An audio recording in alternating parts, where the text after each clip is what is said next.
አንድ ቀን ሰዎች ከውሃና ከንፋስ ኃይል ለምን አይወስዱም ብሎ ጠየቀ። ይህ ጥያቄ የህይወቱ አቅጣጫ ቀየረው። ቴስላ በትምህርቱ በጣም ጎበዝ ነበር። በተለይ ሂሳብና በፊዚክስ አስደናቂ ብቃት ነበረው። መምህራኑ የሚሰጡትን ከባድ ስልቶችን ወረቀት ሳይጠቀም በአእምሮ ይፈታ ነበር። ወጣትነቱ በአውሮፓ ውስጥ ለብዙ ዓመታት ሰራ። ነገር ግን 1884 የነበረው ኒኮላ ቴስላ በኪሱ ጥቂት ገንዘብ፣ ጥቂት ልብሶችና አንድ የምክር ደብዳቤ ብቻ ይዞ ወደ ዩናይትድ ስቴትስ ደረሰ። ቴስላ ለመጀመሪያ ጊዜ ያገኘው ሰው በዚያን ዘመን የዓለም ታዋቂ ፈጣሪ ቶማስ ኤዲሰን። የምክር ደብዳቤው ከእርሶ በላይ ብልህ የሆኑ ሁለት ሰዎች አውቃለሁ፣ አንዱ እርሱ ነው፣ ሁለተኛው ደግሞ ኒኮላ ቴስላ ነው የሚል ነበር። ዓለምን ያስገረመው ፈጣሪ ኒኮላ ቴስላ ክፍል 1። አንድ ሰው ከ100 ዓመታት በፊት የዛሬውን ዓለም ማየት ቢችል ምን ይመስለው ነበር? የሚገርመው ግን አንድ ሰው እነዚህን ሁሉ ከ100 ዓመት በፊት አስብ ነበር። ያ ሰው ኒኮላ ቴስላ። ዛሬ በቤታችን የምንጠቀመው ኤሌክትሪክ፣ በፋብሪካዎቹ የሚሰሩ ማሽኖች፣ የሬዲዮ መሰረታዊ ቴክኖሎጂ እና ብዙ ዘመናዊ ፈጠራዎች ሀሳብ የተነሱ ናቸው። ነገር ግን በህይወቱ መጨረሻ ድሃ ሆኖ ብቻውን ሞተ። ይህ ታሪክ እንዴት ተፈጠረ? እስቲ እንመለከት። ኒኮላ ቴስላ በ1856 ዛሬው ኮርት ውስጥ በሚገኝ ትንሽ መንደር ተወለደ። አባቱ የቤተ ክርስቲያን አገልጋይ ነበረ። እናቱ ደግሞ ትምህርት ቤት ባታ ማርያም የተለያዩ መሳሪያዎችን በእጇ የምትፈጥር ብልህ ሴት ነበረች። ቴስላ በልጅነቱ ሌሎች ልጆች እንደሚጫወቱ አይጫወትም። ይልቅ ተፈጥሮ፣ ወንዞቹን፣ ንፋስና መብረቅ ይመለከት ነበር። አንድ ቀን ሰዎች ከውሃና ከንፋስ ኃይል ለምን አይወስዱም ብሎ ጠየቀ። ይህ ጥያቄ የህይወቱ አቅጣጫ ቀየረው። ከልጅነቱ ጀምሮ የሚያስደንቀው መጽሐፍ አንድ ጊዜ ካነበበ በቀላሉ አይረሳም። ከዚያም በላይ ማሽኖቹን ሳይሰራ በአእምሮ ውስጥ ያያቸው ነበር። ይህ ችሎታ ከሌሎች ፈጠራዎች የሚለየው ቴስላ በትምህርቱ በጣም ጎበዝ ነበር። በተለይ ሂሳብና በፊዚክስ አስደናቂ ብቃት ነበረው። መምህራኑ የሚሰጡትን ከባድ ስልቶችን ወረቀት ሳይጠቀም በአእምሮ ይፈታ ነበር።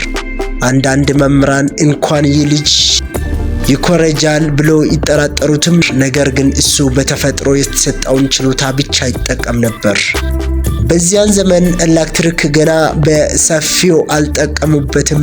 ነገር ግን ቴስላ አንድ ኤሌክትሪክ የዓለምን ህይወት ይቀይራል ብሎ ያምን። ብዙ ሰዎች ይስቁበት ነበር፣ ነገር ግን ዛሬ እሱ የተናገረው እውን ሆኗል። ወጣትነቱ በአውሮፓ ውስጥ ለብዙ ዓመታት ሰራ። ነገር ግን ትልቅ ህልሙ ወደ አሜሪካ ሄዶ ዓለምን የሚቀይር ፈጠራ መስራት ነው። በእጁ ጥቂት ገንዘብ ብቻ ይዞ ባህር ተሻግሮ ወደ አሜሪካ ሄደ።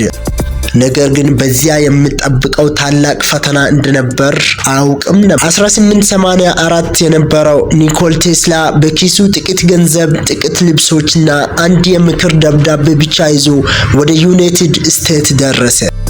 በዚያን ጊዜ አሜሪካ በፈጣን ሁኔታ እያደገች ነበር እና ብዙ ሰዎች የእድል ምድር ብሎ ይጠሯት ነበር። ቴስላ ለመጀመሪያ ጊዜ ያገኘው ሰው በዚያን ዘመን የዓለም ታዋቂ ፈጣሪ ቶማስ ኤዲሰን። የምክር ደብዳቤው ከእርሶ በላይ ብልህ የሆኑ ሁለት ሰዎች አውቃለሁ፣ አንዱ እርሱ ነው፣ ሁለተኛው ደግሞ ኒኮላ ቴስላ ነው የሚል ነበር። ኤዲሰን ቴስላን በስራ ቀጠረው።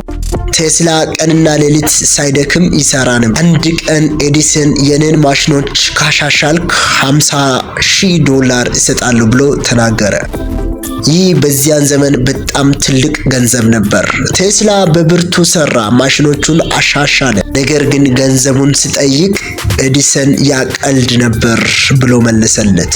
ይህ ነገር ቴስላን በጣም አስቆጣው። ስራውንም ትቶ ወጣ። ከዚያ በኋላ ቀላል ስራዎቹን እየሰራ ኑሮን ይገፋ ነበር። አንዳንድ ጊዜ ጉድጓድ ይቆፍር ነበር፣ ግን የዓለምን የኤሌክትሪክ ስርዓት የሚቀይር ህልሙን አልተወም። በዚያን ጊዜ ኤዲሰን የዲሲ ዳይሬክት ካረንት ስርዓት ይደግፍ ነበር፣ ግን ይህ ስርዓት ኤሌክትሪክ ረጅም ርቀት ማስተላለፍ አይችልም። ቴስላ ግን ኤሲ ካረንት የተባለውን ስርዓት አቀረበ። ይህ ኤሌክትሪክ በቀላሉ ወደ ሩቅ ቦታዎችን ማድረስ ይችላል። ኤዲሰን የቴስላ ሐሳብ ከተሳካ የራሱ ንግድ እንደሚጎዳ ስለተረዳ በኤሲ ላይ የፍርሃት ዘመቻ ጀመር። ሰዎቹ ኤሲ አደገኛ ነው በማለት ለማሳመን እንስሳትን በኤሌክትሪክ ያሳይ ነበር። ነገር ግን ቴስላ በሳይንስና በማስረጃ መለሰ። በመጨረሻ የቴስላ ኤሲ ስርዓት አሸነፈ። ዛሬ ወደ ቤት የሚገባው ኤሌክትሪክ በፋብሪካዎች የሚያንቀሳቀሰው ኃይልና የዓለም አብዛኛው የኃይል ስርዓት በቴስላ ሐሳብ ላይ የተመሰረተ ነው። ነገር ግን የቴስላ ታሪክ መጀመር ብቻ ነበር። ከዚያ በኋላ ዓለምን ያስደነቁ ፈጠራዎቹን ማሳየት ጀመረ። ዓለምን ያስገረመው ፈጠራ ኒኮላ ቴስላ ክፍል 3። የኤሲ ኤሌክትሪክ ስርዓት ከተቀበለ በኋላ የኒኮላ ቴስላ ስም በመላው ዓለም መታወቅ ጀመር። ብዙ ሰዎች እሱን እንደ ሳይንቲስት ብቻ ያዩት፣ ነገር ግን እሱ ራሱ የወደፊት ዓለምን የሚያይ ፈጣሪ እንደሆነ ያምን ነበር። በ1891 የተባለውን ቴስላ ኮይል ፈጠረ። ይህ መሳሪያ በጣም ከፍተኛ ቮልቴጅ የሚፈጥር ሲሆን እንደ መብረቅ የሚሳሉ የኤሌክትሪክ ብልጭታዎች ያመነጫል። ተመልካቾቹ በዚያን ጊዜ ሲያዩ አስማት ነው ብለው ይገረሙ ነበር። ቴስላ ከዚያ በላይ አስደናቂ ሙከራዎችን አደረገ። አምፖሎችን ሽቦ ሳይገናኝ በርቀት እንዲበሩ አሳየ። ሰዎቹ ይህ እንዴት ይቻላል ብሎ ተደነቁ። ቴስላ ግን አንድ ቀን የኤሌክትሪክ ኃይል ያለ ሽቦ ወደ ዓለም ሁሉ ይደርሳል ብሎ ያምን ነበር። 1898 ደግሞ በሬዲዮ ሞገድ የሚቆጣጠር ትንሽ ጀልባ ለሕዝብ አሳየ። ብዙ ሰዎች በጀልባው ውስጥ ሰው እንዳለ ወይም አስማት እንደሆነ አሰቡ። በርቀት የሚቆጣጠሩ ሮቦቶችና ብዙ ዘመናዊ ቴክኖሎጂዎች የዚህ ሐሳብ ቀጣይነት ናቸው። ከዚያም በኋላ በኮሎራዶ ስፕሪንግ ትልቅ የምርመራ ማዕከል ገነባ። በዚህ እጅግ ኃይለኛ የኤሌክትሪክ ሙከራዎችን አካሄደ። አንዳንድ ጊዜ 30 ሜትር በላይ የሚረዝሙ እንደ መብረቅ ያሉ ብልጭታዎችን ይመነጭ ነበር። ሰው ሰራሽ መብረቅ ፈጥሯል ብሎ ይደነቁ ነበር። ነገር ግን የቴስላ ትልቁ ህልም ገና አልተሳካም ነበር። እሱ የዓለምን ሁሉ ሰው በነፃ ኤሌክትሪክ እንዲጠቀም ይፈልግ ነበር። ለዚህ ትልቅ ማሟ መገንባት ጀመር። ይህ ማሟ በተሳካ ሁኔታ ቢጠናቀቅ ምናልባት ዛሬ ኤሌክትሪክን በተለየ መንገድ እንጠቀም ነበር። ግን ይህ ህልም አልተሳካም። ለምን? ታላቁ ፈጣሪ በመጨረሻ ድሃ ሆኖ ቀረ። ይህን መጨረሻ ክፍል እናያለን። የቴስላ ትልቁ ህልም ሁሉም ሰው ያለ ሽቦና በቀላሉ የኤሌክትሪክ ኃይል ማድረስ ነበር። ይህን ለማሳካት ፓወር በሚባል ቦታ ትልቅ ማሟ መገንባት ጀመር። ቴስላ እምነቱ ጠንካራ ነበር። አንድ ቀን ሰዎች ያለ ሽቦ መልእክት ይልካሉ፣ ምስል ይልካሉ እና በእጆቹ በሚይዙ ትንሽ መሳሪያ ከዓለም ማንኛውም ቦታ ጋር ይገናኛሉ ብሎ ተናግሮ ነበር። በዚያን ዘመን ይህን የሰሙ ሰዎች ብዙዎቹ ሳቁበት። ዛሬ ግን የስማርትፎን በእጃችን ይዘን ከዓለም ሁሉ ጋር እየተገናኘን ነን። ይህ ቴስላ ከ100 ዓመታት በፊት ያሰበው ሐሳብ ነበር።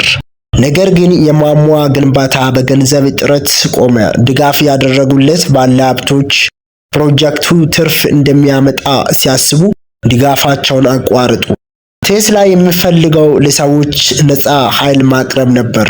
ይህ ግን ለብዙ ባለሀብቶች የንግድ ፍላጎት አልነበረም። ከጊዜ ወደ ጊዜ የቴስላ የገንዘብ ችግር እየባሰ ሄደ። በሕይወቱ የመጨረሻ ዘመን በጣም ብቸኛ ሆኖ ኖረ። ሰዎች እሱን ከመጎብኘት ይልቅ ስለ አዳዲስ ፈጠራዎች ያወሩ ነበር። እሱ ግን በየቀኑ ወደ ፓርክ ይሄድ፣ ሰዎቹን ይመግብ ነበር። እነሱን የቅርብ ጓደኞች አድርጎ ይቆጥራቸው ነበር። በ1943 በኒውዮርክ ሲቲ ባለ አንድ የሆቴል ክፍል ውስጥ ብቻውን ሞተ። በሞተ ጊዜ 86 ዓመቱ ነበር። ከሞቱ በኋላ ግን ዓለም ስለ እሱ ያለው አመለካከት ተቀየረ። ብዙ የፈጠራ ስራዎቹን የዘመናዊ ቴክኖሎጂ መስራት እንደሆኑ ታወቀ። ዛሬ በየቀኑ የምንጠቀመው የኤሲ ኤሌክትሪክ ስርዓት ሞተሮች፣ የሬዲዮ ቴክኖሎጂ እና ሌሎቹም ብዙ ፈጠራዎች በእሱ ስራ ላይ የተመሰረቱ ናቸው። ኒኮላ ቴስላ የሚያስተምረን አንድ ትልቅ ትምህርት አለ። አንዳንድ ጊዜ ታላላቅ ሐሳቦች ወዲያውኑ አይገባቸውም። ዛሬ የኒኮላ ቴስላ ስም በታሪክ ታላላቅ ፈጠራዎች መካከል ተጽፏል። ስራዎቹ በየቀኑ የቢሊዮኖች ሰዎች ሕይወት እየነኩ ነው። ይህ ታሪክ ከወደዳችሁ ቪዲዮን ላይክ አድርጉ።